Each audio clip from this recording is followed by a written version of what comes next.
Barrister মঞ্জুর আহমেদ সাহেব আমাদের ছেড়ে চলে গেছেন 16 মার্চ 6:30 সিঙ্গাপুরের হাসপাতালে। তার এই চলে যাওয়া আমাদের সমস্ত জাতির জন্য একটা অপূরণীয় ক্ষতি। শুধু বিএনপি নয়, এটা আমি মনে করি যে বাংলাদেশের জন্য একটা অপূরণীয় ক্ষতি। তিনি তার ছাত্র জীবন থেকেই রাজনীতির সঙ্গে সম্পৃক্ত ছিলেন। ভাষা আন্দোলনের সময় তিনি সঙ্গে যখন ছিলেন তখনও তার সম্পৃক্ততা ছিল। পরবর্তীকালে পাকিস্তান আমলে স্বৈরাচারী আইয়ুব খানের সরকারের বিরুদ্ধে গণতান্ত্রিক আন্দোলন, সেই আন্দোলনে তিনি নেতৃত্ব দিয়েছেন, কাজ করেছেন এবং জনগণের পক্ষেই ছিলেন। মজুদ ভারতের যুদ্ধ করেছেন এবং পরবর্তীকালে তিনি প্রায় প্রতিটি অঞ্চলেই ছিলেন। তার প্রতি অর্জিত দায়িত্ব তিনি যথাযথভাবে পালন করতে চেষ্টা করেছেন।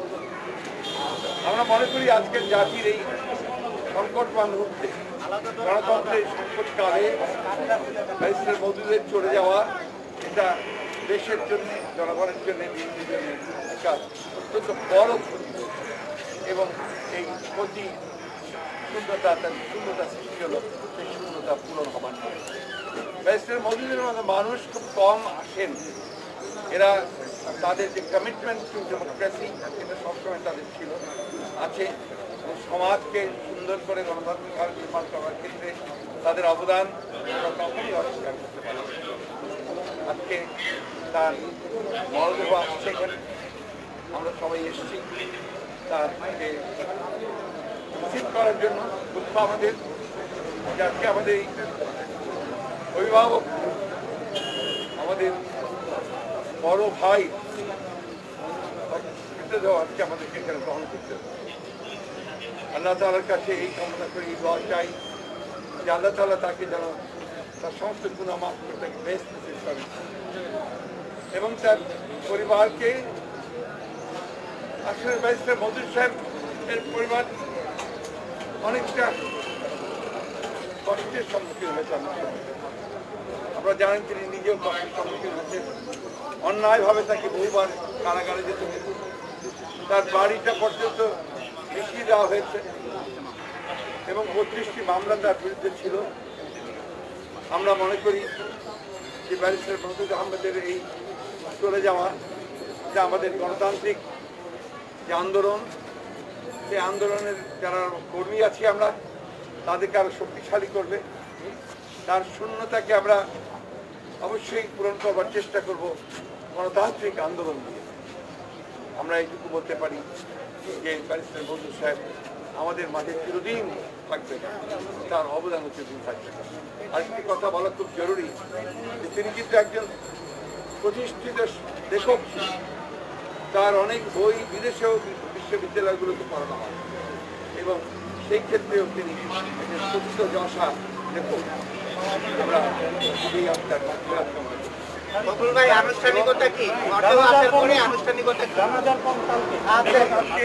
আজকে আরেকটি কথা বলে শেষ করবো আমি, যে আমরা আমাদের দলের চেয়ারপারসন দেশনেত্রী বেগম খালেদা জিয়ার পক্ষ থেকে তার এবং আমাদের ভারপ্রাপ্ত চেয়ারম্যান তারেক রহমান সাহেবের পক্ষ থেকে তার প্রতি শ্রদ্ধা জানাচ্ছি এবং একই সঙ্গে তারা তার আত্মার এটা সব সন্তপ্ত পরিবারের কাছে আশা করে আমরা শোক সহ্য করার দেশবাসীর কাছে এবং জানাচ্ছি যে তারা তার জন্য দোয়া করবেন, তাকে যারা দেশবাসী। আমরা জানলাম যে জাতীয়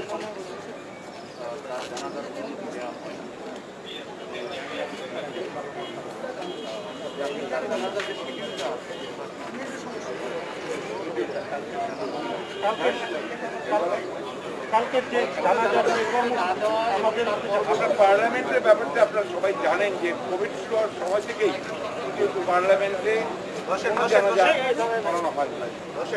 আপনার নাসির সাহেবের জানাজা পার্লামেন্টে হয়। এটা আপনার কোভিড শুরু হওয়ার পর থেকে গত বছর মার্চ মাসে শুরু হওয়ার পরেই তারা এটা নিয়ম করেছেন। আমাদের সঙ্গে যদি আমরা যোগাযোগ করেছিলাম, তারা সব শেষে অপারগতা প্রকাশ করেছেন। জানেন যে আগামীকাল সকাল 9টায় আমরা শহীদ মিনারে নেব তার সর্বসাধারণ আপনার শ্রদ্ধা জানানোর জন্য। সকাল 10টার সময় হাইকোর্টে নেওয়া হবে তার সহকর্মী সংশ্লিষ্ট যারা ছিলেন এতদিন ধরে তাদের শ্রদ্ধা জানাবেন এবং 11টার সময় আমাদের পার্টি অফিসের সামনে জানাজা হবে এবং পরে সেখান থেকে হেলিকপ্টারে নিয়ে জানাজা হবে পরে জুম্মার পরে গভীরহাটে জানাজা হবে। তার পারিবারিক গোরস্থানে তার পিতার কবরের পাশে তাকে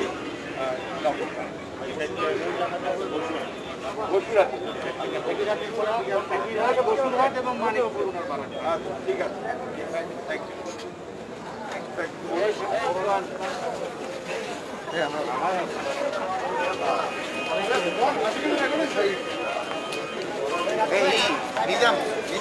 আছে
মাছ পড়ে নাহলে দূরে যান 300 দূরে যান এই মাছ ছাড়া যেটা এক মাছ কেন দিবেন ভেতরে ঢোকেন না ভাই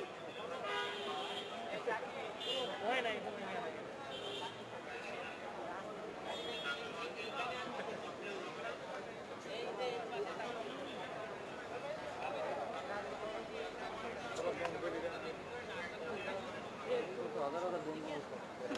নেতারা মশা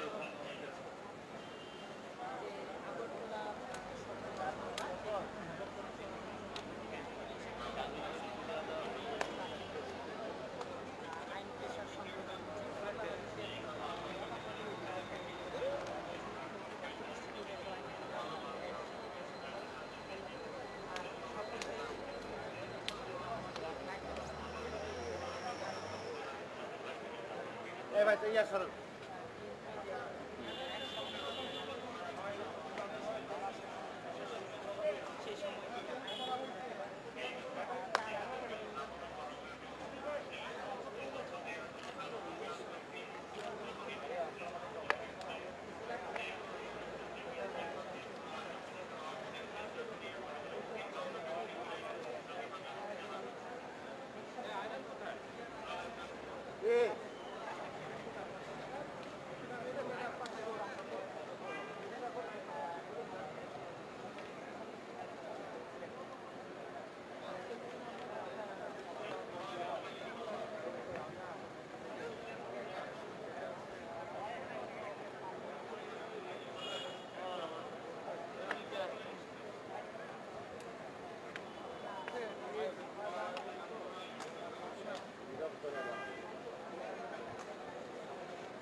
1-200 করে আছে মোটা 15-15 সব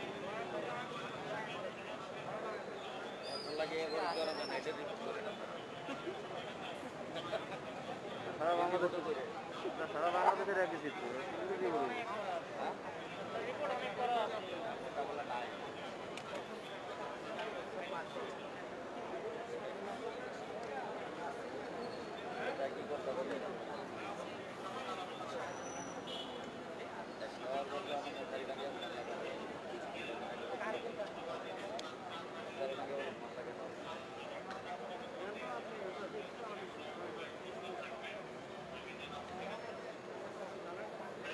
কোন মেয়েরা এই মশাটাকে দূর করতে পারবে আপনি এটা বলতে পারেন?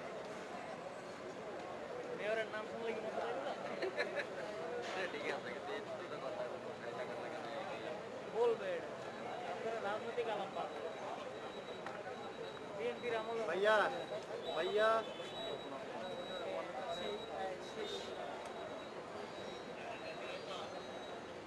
আগে ঢোকান না আচ্ছা বোধ